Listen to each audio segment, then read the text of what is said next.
데살로니가는 알렉산더의 이복 누이 이름입니다.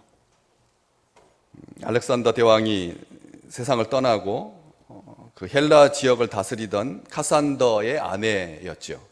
그래서 그 아내 이름으로 도시의 이름을 바꿔서 불렀던 것이 데살로니가입니다. 한 주의 수도였다가 나중에 마케도니아 전체의 수도가 되었죠. 지금은 아테네에 이어서 그리스의 두 번째 도시입니다. 거기에 교회, 데살로니가 교회는 유럽에서 두 번째로 세워진 제2호 교회, 제일 먼저 빌립보에 바울을 통해서 교회가 세워졌고, 그리고 두 번째 교회가 데살로니가 교회입니다. 바울이 세운 교회죠. 이 데살로니가에 편지 두 통을 바울이 보냈습니다. 전서이죠, 지금. 근데 바울의 전체 편지, 로마서도 있고, 고린도 교회에 보낸 편지도 있고, 빌립보 교회에 보낸 편지도 있고, 개인 디모데와 빌레몬에게도 보낸 편지, 디도에게도 보낸 편지, 에베소 교회, 골로새 교회 다 편지를 보냈는데, 이 데살로니가 교회에 보낸 편지는 첫 번째 편지입니다. 전체 편지 중에서 첫 편지가 바로 이 데살로니가 교회에 보낸 편지죠. 바울은 주 안에서 죽은 친척들과 친구들의 죽음으로 슬픔 가운데 있는 데살로니가 성도들을 위로하기 위해서 이 편지를 씁니다. 바울이 유대인의 폭동으로 급하게 이 데살로니가 교회를 목양하지 못하고 떠나야 했거든요. 그래서 짧게 있었던 그런 관계로 바울이 꼼꼼하게 모든 것들을 다 이렇게 가르쳐 주지 못했습니다.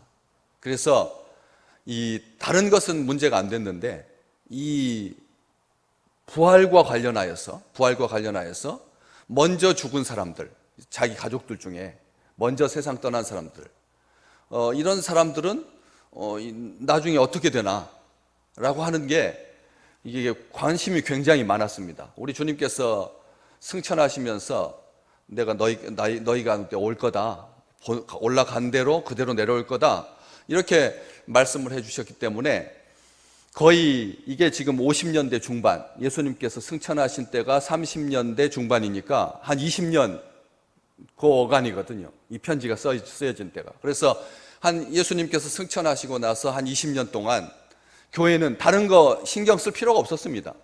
예수께서 다시 오시는 거 기다리면 됐으니까.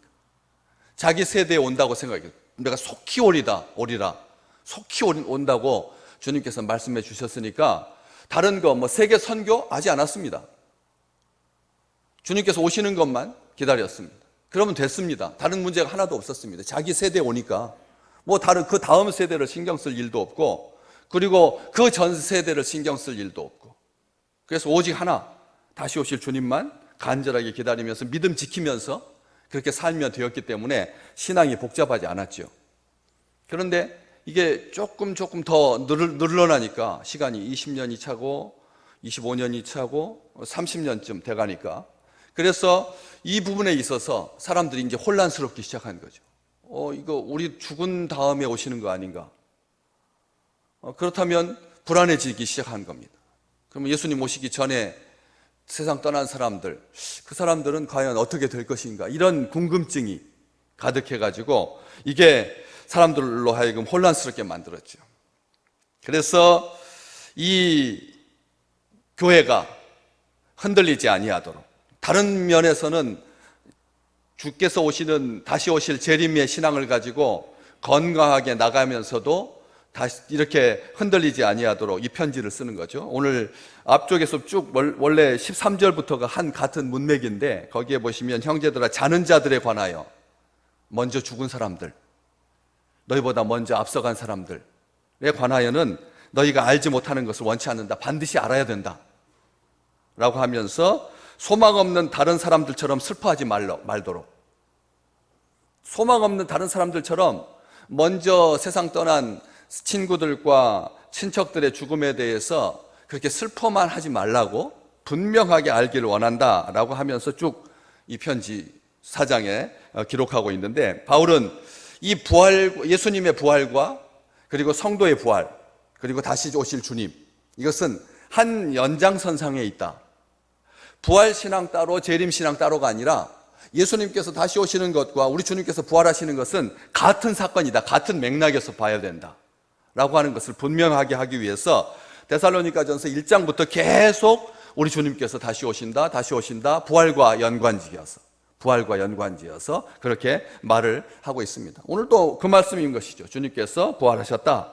우리 주님께서 14절 말씀, 예수께서 죽으셨다가 다시 살아나심에 대해서 분명하게 말하면서 이 16절 오늘 본문 말씀, 우리 주님께서 부활하신 사건이 우리에게 다시 오실 그 사건을 왜 바라보게 하느냐, 왜 기대하게 하느냐, 왜 이렇게 밀접하게 연관이 있느냐, 지금 우리 주님의 부활하심이 성도들의 부활과 왜 직결되느냐, 우리 주님께서 부활하셨다라고 하는 이 지난주 부활주일, 부활과 관련돼서 부르는 찬송가 160장, 161장, 165장 쭉 있는데 딱 부활주일 한 주 딱 부르고 나면 다른 주에는 부르기가 좀 어색합니다.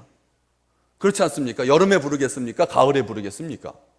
부활에 관한 찬송은 부활주일 딱 한 주밖에는 유효하지 않습니다. 그래서 지난주에 첫 송도 부활송, 그 다음에 헌금송도, 그리고 마지막 송도 다 찬송을 부활에 관한 찬송으로 했는데 오늘 또 우리 함께 이 부활에 관한 찬송 168장 함께 불렀습니다. 내 부활의 신앙이 주님의 재림을 향한 성도들의 이 삶의 여정 가운데서 중요한가, 아주 간략하면서도 선명하게 바울은 기록하고 있습니다. 주님의 재림은 오늘 16절 호령과 천사장의 소리와 하나님의 나팔 소리로 시작된다. 세 가지.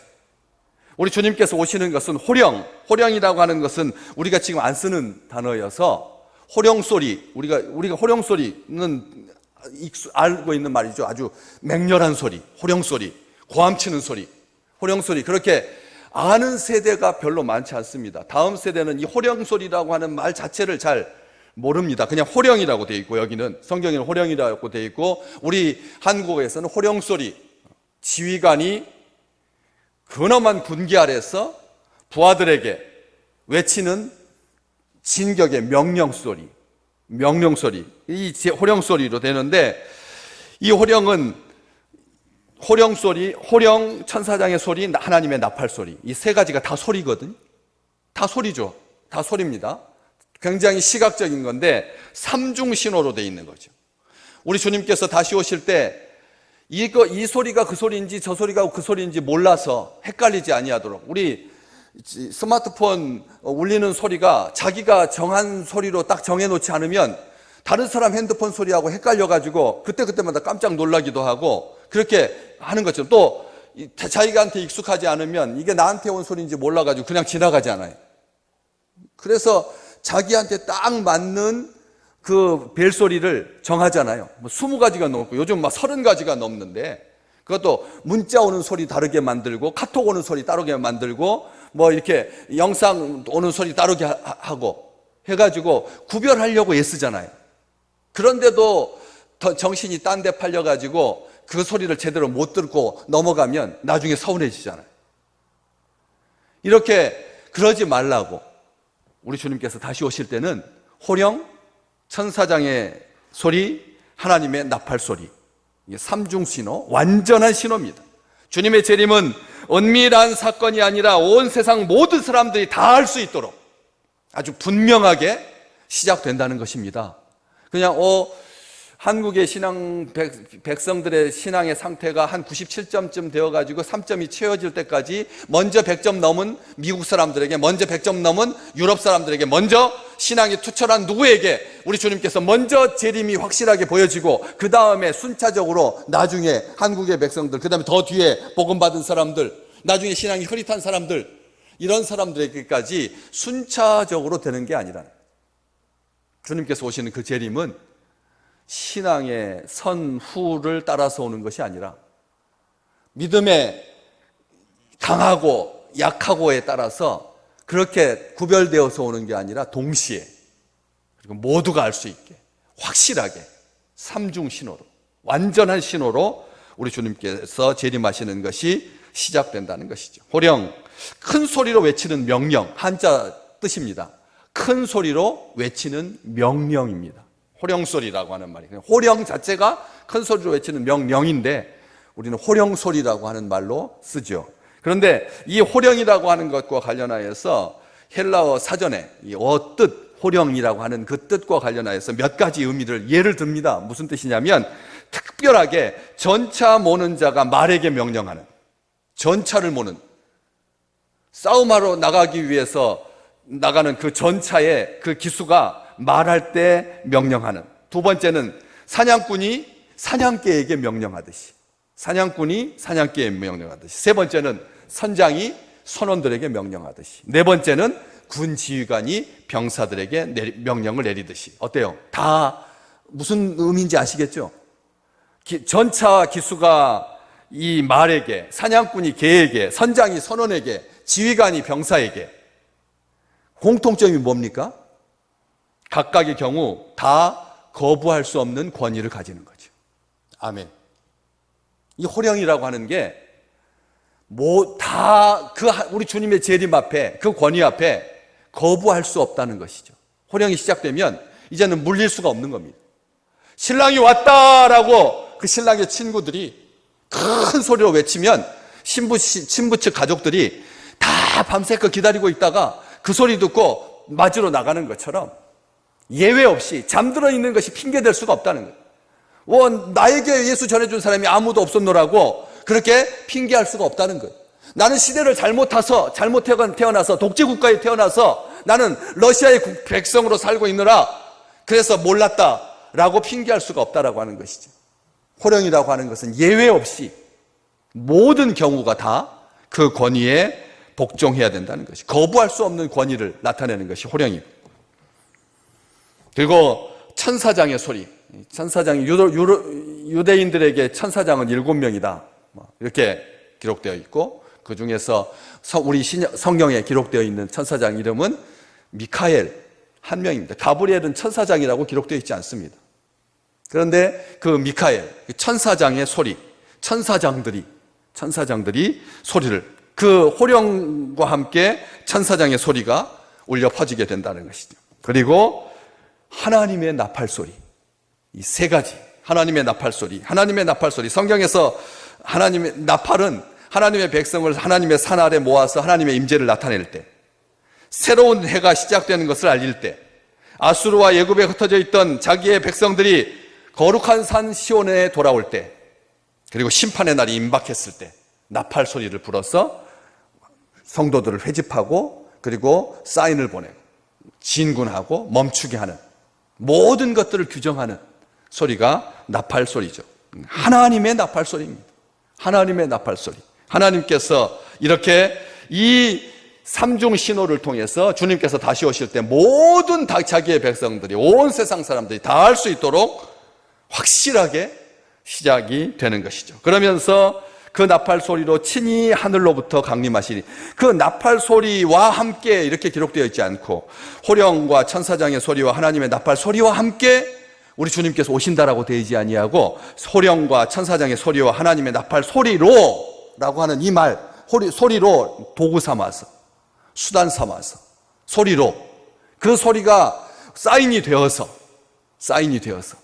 그래서 우리 주님께서 이 땅에 오시는데 친히 하늘로부터 강림하신다. 친히라고 하는 이 단어가 우리가 정말 행복해야 될 단어입니다. 왜? 이 땅에 육신을 입고 오신 바로 그 주님께서 이 땅에 육신을 입고 우리를 사랑하시고 우리를 구원하시기 위해서 이 땅에 오셔서 가르치시고 기적을 베푸시고 십자가에 죽으시고 부활하시고 승천하시고 다시 오실 그 주님, 바로 친히 당신께서, 우리 주님께서, 우리가 몰랐던, 우리가 평상시 희미하게 알았던 그런 주님이 아니라 온전하게 고백하는 신앙 가운데, 우리가 고백하는 우리의 믿음 가운데 주가 되시는 온전하신 이인 예수 그리스도, 그분께서, 친이라고 하는 말은 그런 뜻입니다. 친히 납시였다, 친히 오셨다라고 하는 말은 그런 의미입니다. 하나님 이런 표현 굉장히 좋아하십니다. 하나님이 친히, 우리 하나님 대리자를 세우지 않으신다는 거예요.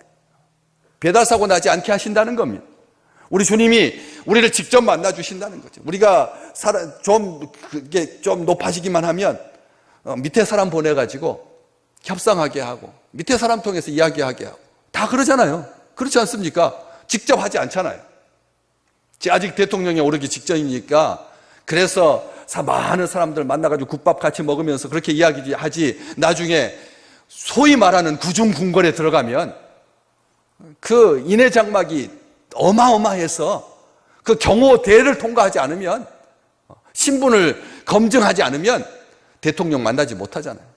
그러니까 그것도 불편해서 좀 가까이서 보자고 백악관처럼 펜스 쳐가지고 앞에서 김밥 먹고 있는 국민들에게 대통령이 그 난간에 서가지고 이렇게 손을 들고, 그래서 그 물리적인 거리를 한 50m 정도로 축소시켜 주겠다 해서 사람들이 기대를 가지는 거잖아요. 친이라고 하는 말이 얼마나 따뜻한 말인지 모릅니다. 우리의 하나님이신데, 우리의 구세주이신데, 우리를 만나기 위해서, 나를 만나기 위해서 우리 주님께서 오시는 거예요. 친히 오시는 겁니다. 나를 사랑하기 때문에. 다른 사람 대리자로 천사장 세우지 아니하고, 나팔 소리로 대신하지 아니하고, 호령으로 대신하지 아니하고, 그 명령으로 소리로 대신하지 아니하고, 그것을 도구 삼아서 모든 사람들이 확실하게 알 수 있도록, 깨달을 수 있도록, 인지할 수 있도록, 인식할 수 있도록 우리 주께서 친히 오시는 것이죠. 하늘로부터 강림하신다. 이 하늘로부터 강림하신다라고 하는 말은 그냥 하나님께서 뭐 신비스럽게 위에서 쫙 이렇게 내려오는, 그걸 말하려고 하늘로부터 강림하시리니가 아닙니다. 성경에 기록되어 있기 때문에 그 표현을 쓰는 건데, 하늘로부터 강림하신다라고 하는 말은 사람들의 눈으로 볼 수 있게 라고 하는 것을 말하는 겁니다. 사람들의 눈으로 볼 수 있게. 숲으로 재림하시면, 아니면 숲에서 땅에서부터 솟아나시면 안 보이잖아요.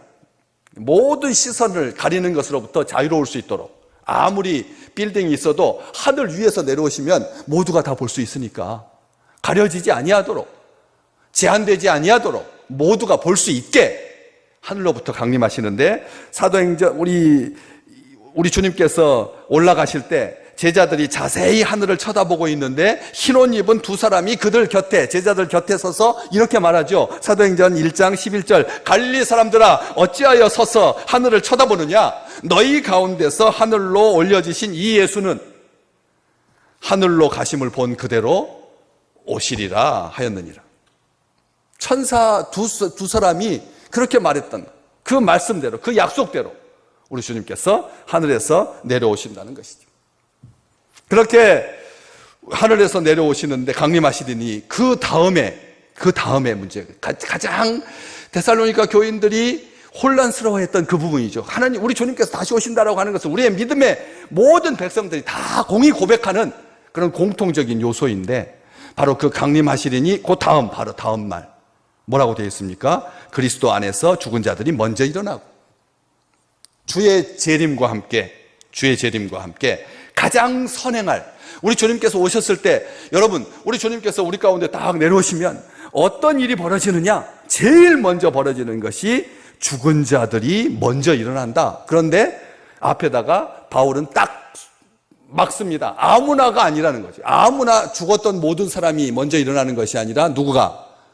그리스도 안에서 죽은 자들이. 아멘. 예수 믿고 믿음 지키다가 순교하고 또 자연사하고, 순교하는 것, 그 아름다운 일이지만 자연사하는 것도 그게 보통 일이 아니라는 거죠. 이번 코로나 이 시대를 지나가면서 믿음을 지키면서 자기의 생명을 다하고 세상을 떠난다라고 하는 것이 쉬운 일이겠습니까? 쉬운 일이 아니다라고 하는 것을 우리는 뼈저리게 느꼈습니다. 진심으로 우리가 주 안에서 신앙생활을 한다라고 하는 것, 살아서 예수를 믿는다라고 하는 것, 이게 얼마나 힘든 일이고 고난인지요, 고통이고요. 그걸 그리스도 안에서 죽은 자들로 한정하고 있습니다. 그리스도를 믿고 죽은 성도들만이 그리스도의 재림으로 인한 축복에 참여하게 된다는 약속의 말씀인 것입니다. 우리 주님께서 오셔서 가장 행복할 사람들이 누구냐? 그 다음에 우리 살아남은 자들도 이렇게 되어 있어요. 먼저 그리스도 예수 안에서, 그리스도 안에서 죽은 자들이 재림으로, 우리 주님의 재림으로 말미암아 축복에 참여하게 된다. 성도는 썩지 않을 영광스럽고 강한 신령한 몸으로 부활하여 다시는 죽음에 종속되지 아니하고 노예되지 아니하고, 우리 주님의 재림과 함께 사망 권세를 이기고 부활하신 우리 주님의 그 능력으로 그리스도 안에서 죽은 자들이 다시 다 먼저 일어나게 되는 것이지. 그리스도 안에서 죽은 자들이 일어나게 되는. 고린도전서 15장 42절에서 44절, 죽은 자의 부활도 그와 같으니 썩을 것으로 심고 썩지 아니할 것으로 다시 살아나며 욕된 것으로 심고 영광스러운 것으로 다시 살아나며 약한 것으로 심고 강한 것으로 다시 살아나며 육의 몸으로 심고 신령한 몸으로 다시 살아나나니 육의 몸이 있은즉 또 영의 몸도 있느니라. 바울이 그렇게 말했던 것처럼 다시 살아날 때는 아픈 몸으로 살아나지 않는다는 거예요. 고통스럽게 다리를 쩔뚝거리면서 보이지 않은 채로 맹장 떼어내고 그 다음에 뭐 갑상선 수술하고 그 다음에 골절해가지고 허리에 철심 2개 박혀있고 그런 몸으로 환절기마다 벅벅대고 그리고 뭐 상처받을 때마다 위협당할 때마다 위축되고 그렇게 쪼그라들었던 날 가져가는 그런 간신히 겨우 버텼던 그런 몸으로 부활하는 것이 아니라 썩지 아니할 몸으로 영광스러운 몸으로 강한 몸으로 신령한 몸으로 다시 부활하게 될 줄로 믿습니다. 우리는 이게 부활신앙인 거예요. 이게 부활신앙이라는 거예요. 변화된 몸으로 다시 부활하지 있는 몸 그대로 부활하지 않는다는 것이죠. 그렇기 때문에 소망을 가지라는 것이죠. 이 땅에 사는 날 동안 저도 그 이빨을 이게 흔들리면 제가 밤새껏 혀로 흔들어가지고 밤에 지가 알아서 떨어지게끔 피한다게 하려고 그래가지고 제가 다 빼는 바람에 이쪽 밑에 이빨이 들쭉날쭉합니다. 제가 뽑았으니까.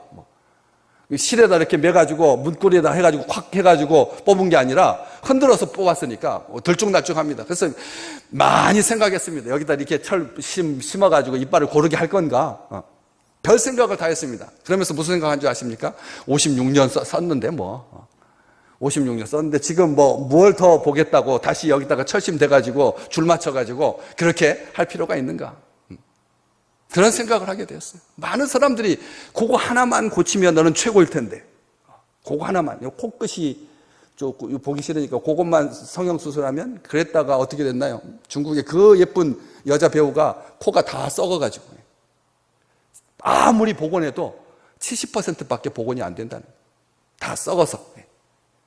그렇게 우리의 육신에다가 너무 과하게 뭔가를 해서 그렇게 살지 말라고. 우리 주님께서 변화시켜 주실 건데 온전하게 완전하게 영적인 죽음에 종속되지 아니한 그런 몸으로 부활하게 하신다. 그리고 17절 그 후에 우리 살아남은 자들도 그들과 함께 우리보다 먼저 세상 떠난 그리스도 안에서 죽은 자들과 함께 구름 속으로 끌어올려서 공중에서 주를 영접하게 하시리니. 하나님께서 믿음을 지키고 기다리던 우리도 그들과 함께 구름 속으로 끌어올려서 공중에서 누구를 영접하게 하신다고요?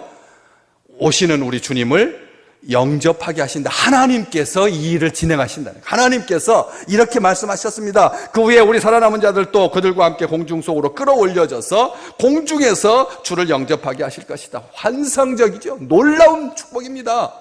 그냥 우리가 땅에 발붙이고 살아서 여기서 주님을 영접하는 것이 아니라 모든 축복 가운데 모든 신령한 것 가운데 아름다운 그 복 가운데서 구름 속으로 끌어올려서 공중에서 주를 영접하게 하신다. 그 영접이라고 하는 사실이 믿음을 고백하는 그리스도를 영접하는 자, 곧 그 이름을 믿는 자. 영접이라고 하는 것은 예수 그리스도를 믿는 자이고 하나님의 자녀가 되는 권세를 주셨으니 하나님의 자녀가 되는 권세를 가진 사람. 영접한다라고 하는 말은 영어 성경에 보니까 만나게 하신다. 만나게 하신다. 우리 주님을 만나게 하신다. 다시 보게 하신다. 만나게 하신다. 그래서 우리가 항상 주와 함께 있으리라. 말씀 그렇게 마무리합니다. 바울은 천국에 대해서 설명하지 않습니다. 공중 부양은 어떻게 하고 별소리. 사람들이 이 공중 부양에 대해서 아주 신비감을 갖고 있어가지고 휴거된다라고 하는 것이 드론의 그 카메라 각도처럼 쫙 뽑아 올려져가지고 전체가 다 보이는. 어지러워서 어떡하지? 지금부터 그렇게 공중 부양 연습을 해야 되나? 해가지고 엘리베이터 시속 한 몇 킬로 되는 걸로 1층에서부터 100 몇 층까지 1분도 안 되는 시간에 쫙 올라갈 때 현기증 나지 아니하도록 한번 연습해야 되는지 롯데 호텔에 가가지고 롯데 빌딩에 가가지고 그런 연습을 해서 올라가는 것. 그런 게 아니다라고 하는 것이죠. 하나님의 품 안에서, 하나님의 사랑 안에서, 하나님의 기운 안에서, 하나님의 능력 안에서 모든 물리적인 법칙을 다 초월하여서 우리가 땅을 벗어날 수 없는 생애인데 한 번도 땅을 벗어난 적이 없는데 무려 인류의 역사의 많은 대부분의 시간들을 하늘로 날지 못하고 땅에서 살았었는데 하나님께서 우리를 그런 모든 물리적인 환경으로부터 벗어나게 하셔서 자유롭게 우리 주님 안에서 만날 수 있도록 휘장 가운데 가려지지 아니하고 천 한 쪼가리 하나만 있어도 나가는 것이 방해받았던 그런 인생, 보는 것이 방해받았던 그런 인생, 벽 하나를 사이에 두고 듣는 것도 여의치 않았던 그런 우리의 불완전한 육신이 아니라 온전한 하나님의 형상을 닮아서 완전하게 회복된 그런 모습으로 우리 주님을 만나게 될 것이다. 영접하게 될 것이다. 천국의 생활에 대해서 설명하지 아니하고 대신 우리가 항상 주와 함께 있을 것이다. 그것이 천국 생활의 중심이기 때문에 그러신 겁니다. 우리 주님과 함께하는 것, 이 임마누엘의 축복이야말로 우리 주님께서 우리에게 주신 신앙의 모토이며 목적이며 방향이며 속도이며 기회이기 때문에, 축복이기 때문에 바로 그 말하고 있는 것입니다. 예수님이 계시는 곳이 바로 천국입니다. 주님과 함께 있으리라. 항상 함께 있는 것, 이것이 천국에서 삶이다. 천국에서 우리 주님의 아름다움을 경이로운 듯 바라보게 될 것입니다. 그곳에서 해와 같이 그리스도의 영광을 보게 될 줄로 믿습니다. 우리의 신앙의 소망이며 우리를 향한 축복인 것이죠. 여기서 한 가지, 단지 우리 주님께서 재림하신 이후에나 우리 주님과 항상 함께 있는 일인가?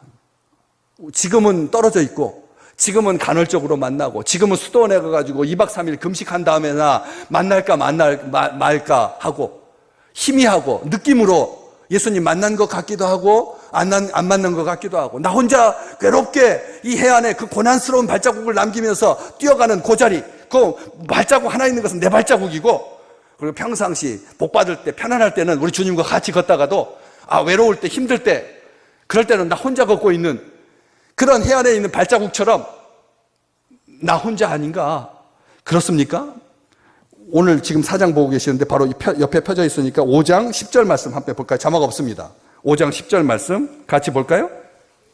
예수께서 우리를 위하여 죽으사 우리로 하여금 깨어있든지 자든지 자기와 함께 살게 하려 하셨느니라. 아멘. 여기다 별 표시를 탁 해놓으십시오. 예. 우리가 나중에 재림 때 공중으로 끌어올려가서 그때부터 하나님과 함께, 우리 주님과 함께가 아니라 살든지 죽든지 깨어있든지 자든지 우리 주님께서 우리를 위하여서 죽으시고 우리를 위하여서 부활하셔서 우리로 하여금 깨어있든지 자든지 자기와 함께 살게 하려 하셨느니라. 마태복음 28장 20절, 내가 세상 끝날까지 너희와 항상 함께 있으리라. 1층 내려가셔서 바깥으로 세상을 향해서 나가기 전에 그 문에 아주 투명하게 제가 잘 새겨놨잖아요. 내가 세상 끝날까지 너희와 항상 함께 있으리라. 문 열고 빨리 교회 바깥으로 벗어나지 마시고 그거 보고 우리 주님의 약속을 붙들고 나가시기를 주의 이름으로 축복합니다. 항상 너희와 함께 있을 것이다. 우리는 예수 그리스도의 인격적이며 실제적인 임재 안에 사는 사람들이라는 거죠. 그리스도와 함께 일하고 그리스도를 알고 그리스도로부터 위로를 받고 그리스도로부터 가르침을 받고 항상 그리스도 앞에 살아가는, 고린도전서 1장 9절 말씀 우리 함께 같이 읽어볼까요? 고린도전서 1장 9절 말씀, 우리를 불러 그의 아들 예수 그리스도 우리 주와 더불어 교제하게 하시는 하나님은 미쁘시도다. 지금 우리 주님과 함께 교제하고 우리 주님 안에 있고 주님과 함께 한다. 그 하나님은, 우리 하나님께서 그렇게 하셨다. 우리 주로 더불어 그의 아들 예수 그리스도 우리 주와 더불어 교제하게 하시는 하나님은 미쁘시다. 우리의 예배를 통해서 우리가 주님께 기도하고 주님의 말씀을 받고 그래서 예수 그리스도와 신령한 사귐을 가지게 되고 믿음 안에서 성령의 신비로운 역사로 말미암아 그리스도께서 실제적으로 우리의 전 인격 속에 뛰어들어오셔서 언제나 충만하게 거하시는 것을 잊지 마시기를 주의 이름으로 축복합니다. 우리가 세상에서의 삶을 다하고 이 세상을 떠날 때 우리 주님과의 이 교제는 더욱 깊어질 것입니다. 그리스도께서 재림하실 때 그 교제는 더욱더 충만하게 될 것입니다. 주님께서 항상 우리와 함께 하시기를 원하셨습니다. 요한복음 17장 24절 우리 주님의 기도입니다. 같이 읽겠습니다. 아버지여, 내게 주신 자도 나 있는 곳에 나와 함께 있어 아버지께서 창세전부터 나를 사랑하심으로 내게 주신 나의 영광을 그들로 보게 하시기를 원하옵나이다. 아멘. 아버지여, 내게 주신 자도 나 있는 곳에 나와 함께 있기를, 나 있는 곳에 나와 함께 있기를 원합니다. 그래서 창세전부터 나를 사랑하심으로 내게 주신 하나님의 그 영광, 나의 영광을 내 백성들이, 나의 사람들이 보기를 원하나이다. 요한계시록 21장 3절에서 4절 말씀, 내가 들으니 보좌에서 큰 음성이 나서 이르되 보라, 하나님의 장막이 사람들과 함께 있음에 하나님께서 그들과 함께 계시리니 그들은 하나님의 백성이 되고 하나님은 친히 그들과 함께 계셔서 모든 눈물을 그 눈에서 닦아주시니 다시는 사망이 없고 애통하는 것이나 곡하는 것이나 아픈 것이 다시 있지 아니하리니 처음 것들이 다 지나갔음이로라. 여기에 이 두 절에 함께가 3번 나옵니다. 함께 하신다. 우리는 나를 대신하여서 하나님의 심판대 앞에 서셔서 내게 임한 모든 저주를 제거하신 그리스도께서 하늘로부터 오시기를 머리를 들어서 기다리나이다. 하이델베르크 요리문답 52번째 항목. 사도 요한은 우리가 장차 들어가게 될 하늘의 영광을 모두 보고 난 뒤에 아멘 주 예수여 오시옵소서, 요한계시록 22장 20절에 외칩니다. 지금 여기서 이러한 부활의 신앙과 이런 믿음이 분명하지 않다면 그때 거기서 이 같은 소망 또한 분명하지 않을 것입니다. 부활신앙의 핵심은 지금 여기에서 주님과 함께하는 그 믿음으로 하나님의 말씀, 하나님의 약속, 하나님의 재림을 바라보는 것입니다. 우리 주님의 재림이, 그 영광이 지금 여기에서 누리는 감사가 되시기를 주의 이름으로 축복합니다. 여기에서 누리는 감사가 주께서 오시는 그 재림을 바라보는 자들에게 주시는 축복이기 때문에 그런 것이죠. 부활의 감사와 기쁨이 없는 삶은 주님께서 기뻐하시지 않는 삶입니다. 주님은 부활의 감사와 기쁨으로 우리와 함께 하십니다. 그리스도의 이 연합이, 이 아름다운 함께 하심이 성령 하나님과 성부 하나님과 함께하는 이 축복이 내내 이어지시기를 주의 이름으로 축복합니다. 세상에도 이러한 부활에 대한 갈망의 흔적들이 남아있죠. 영어의 묘지를 뜻하는 cemetery라고 하는 이 단어는 잠자는 곳이라고 하는 단어에서 파생됐습니다. 잠자는 곳이라고 하는 단어에서 나온 단어가 cemetery입니다. 그런데 이것은 죽음을 완곡하게 표현하기 위해서 그렇게 공동묘지라고 하지 아니하고 잠자는 곳이라고 한 것이죠. 세상 사람들이 뭐 하기 때문에? 죽음이 두렵기 때문에. 그래서 완곡하게 표현하느라고 잠자는 곳이다 라고 하는 단어에서 세메트리가 나온 것이죠. 두렵기 때문에 그렇습니다. 하지만 우리의 부활에 대한 소망은 이 같은 인간의 영혼이나 희망사항이 아니라 우리를 사랑하시고 위하시며 함께 하시는 주님의 부활에 기초하고 있기 때문에, 재림에 기초하고 있기 때문에 온전하고 영원한 것이죠. 주님의 부활은 우리에게 주시는 계시입니다. 약속입니다. 우리의 생명과 영생에 대한 증거입니다. 부활신앙은 소망이 없는 다른 이와 같이 슬퍼하지 않을 수 있게 하는 힘과 원동력 됩니다. 부활은 오직 주의 백성만이 가질 수 있는 이 세상 최고의 소망이며 축복인 줄로 믿으시기 바랍니다. 부활신앙으로 남겨진 또 5월, 6월, 7월 이 세상이 활짝 열렸을 때 두려워하지 아니하고 이 부활로 우리 주님의 재림을 바라보면서 힘있게 살아가시는 아름다운 생애가 되시기를 주의 이름으로 축복합니다.